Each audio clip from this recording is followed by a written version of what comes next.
My wife was extremely jealous. I couldn't talk to a guy or a girl without my wife saying, hey, I wonder if he wants to sleep with that person.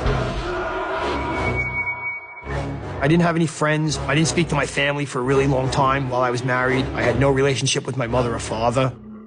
My wife and my daughters were my world, and my wife wanted it that way. We'll have a movie night. Since my wife's passed away, I've got myself a girlfriend who had 2 children. It was the 6 of us living in the house for a little while. Susan, my girlfriend, heard a couple things here and there that she can't explain.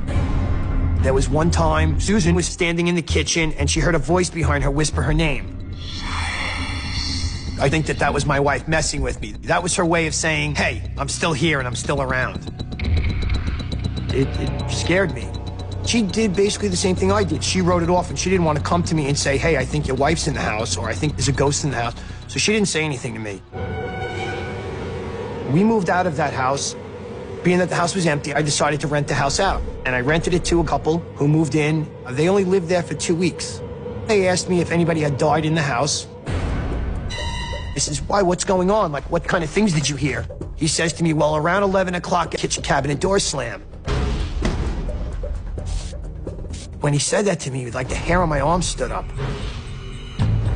Because, one, he didn't know my wife passed away in the house. I didn't tell them. My wife passed away at 11:07 p.m. in the kitchen. So when he said 11 o'clock and the fact that kitchen cabinet door slammed, that's where I was like, whoa, what's going on?